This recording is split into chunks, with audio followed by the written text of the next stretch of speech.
Hello guys, I welcome you all in this another tutorial video, and this way we'll talk about packages in Java. So for those who don't know me or new here, hey guys, I'm Ujjwal and I make these Java tutorials just like this. So if you're interested in those stuff, then please consider subscribing. Now I hope you all doing great and ready to learn. So let's kick this video. But before that, let's go ahead and check out the agenda. So here we have the agenda for the video guys. First of all, we will see what is a package. Following that, we'll see the advantage of the packages, and then we'll talk about built-in packages, and we'll wrap up this video by discussing user-defined packages. So what is a package? So guys, a package is nothing but just a group of a similar type of classes, interfaces and sub-packages. And we use packages to avoid the name conflicts and to write a better maintainable code. So when we talk about the categories of packages, so packages divide into two categories, and the number one is built-in packages and the other one is user-defined packages. Here are a few advantages of packages. And the number one is a Java package is used to categorize the classes and interface so that they can be easily maintained. The next is a Java package provides access protection. And the last but not least is a Java package removes naming collision. Now let's talk about built-in packages. So guys, these packages consist of a large number of classes which are a part of a Java APIs. Here are a few. The first we have is a java.lang.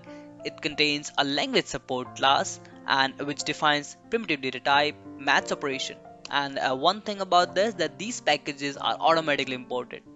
And the next we have is java.io. This contains or this supports the input and output operation. The next we have is java.util. Contains util class which implements data structure like linked list, dictionary and support for date and time operations.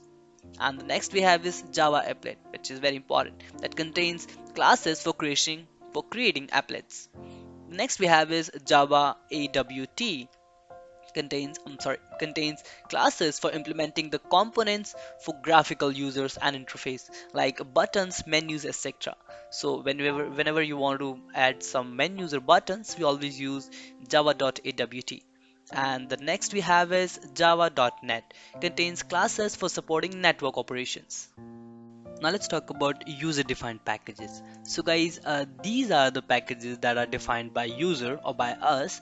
And one thing you need to understand that Java uses a file system directory to store them or to store classes just like the folder in a computer. So this is why we make these user defined packages just to store our information. To give a better view, let's see an example. Assume that I want to store this PowerPoint presentation.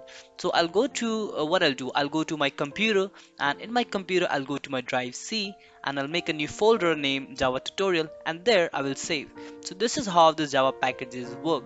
You make a package, you give us the package to a name that com.mypackage or something like this, and after that you'll make the class and this will go inside that, and you'll make another class which will go inside. This is how it all done. And that's all for this video. See you in the next. Bye bye.